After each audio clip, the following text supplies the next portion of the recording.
Land of passes के नाम से जाना जाने वाला और हिमालय की गोद में बसा है केंद्र शासित प्रदेश लद्दाख।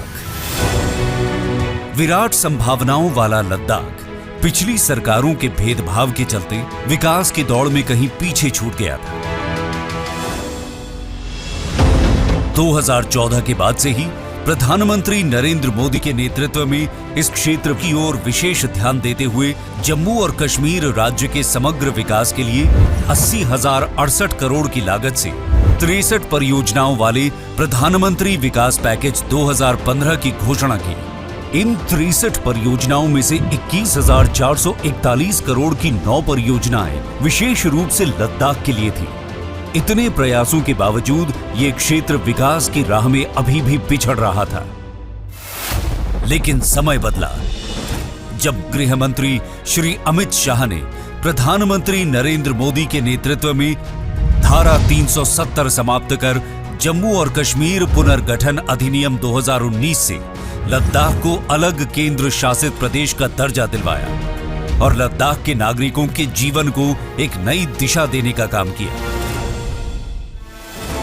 लद्दाख के चौतरफा विकास की रफ्तार में और भी तेजी लाने के लिए केंद्र सरकार ने बजट एलोकेशन में बढ़ोतरी करते हुए लद्दाख को प्रतिवर्ष 5,958 करोड़ रुपए मुहैया कराए गए हैं। लद्दाख के सभी रास्तों को आपस में जोड़ते हुए राजमार्ग, सड़कें और हेलीपैड का निर्माण किया गया है, जिससे टूरिज्म की अपार संभावनाएं बढ़ी हैं, जिससे आज रोजगार के नए साधन उपलब्ध हो रहे हैं। टूरिज्म को विशेष रूप से विकसित करते हुए 10 नए टूरिस्ट सर्किटों और पर्यटकों के साथ पर्वतारोहियों के लिए 5 नए ट्रैकिंग रूट को खोला गया है।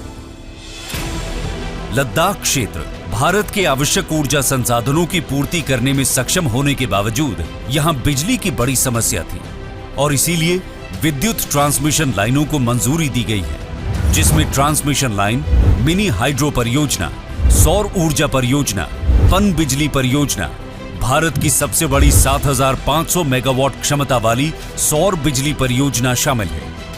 स्मार्ट क्लासरूम स्थापित होने से स्कूलों की कायापलट हुई है। इसके अलावा लद्दाख वासियों की विश्वविद्यालय की वर्षों पुरानी मांग को भी पूरा करते हुए केंद्रीय विश्वविद्यालय की स्थापना को भी मंजूरी दी गई है। इससे लद्दाख के शैक्षणिक ढांचे को मजबूती मिलेगी। लद्दाख के लोगों की स्वास्थ्य की चिंता करते हुए स्वास्थ्य के क्षेत्र में नए कीर्तिमान रचे हैं, जिसमें कारगिल और लेह में न सिर्फ नए अस्पतालों का निर्माण हुआ, बल्कि बाल चिकित्सा आईसीयू, वयस्क आईसीयू वार्ड, ऑक्सीजन युक्त बिस्तरों की सुविधा भी उपलब्ध कराई गई है। लद्दाख के संपूर्ण विकास के लिए सिडको की स्थापना की गई है। साथ ही लेह में 1,000 मैट्रिक टन कोल्ड स्टोरेज का निर्माण और लद्दाख ग्रीन हाउस परियोजना की शुरुआत की गई है।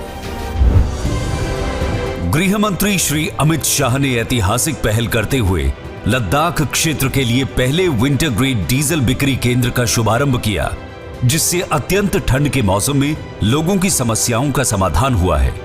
2019 के बाद से लद्दाख अपने आने वाले भविष्य की एक मजबूत नींव रख रहा है और एक ऐसे क्षेत्र का निर्माण कर रहा है जो आने वाले दिनों में विश्व पटल पर अपनी एक नई पहचान के साथ युगों युगों तक चमक बिखेरता रहेगा।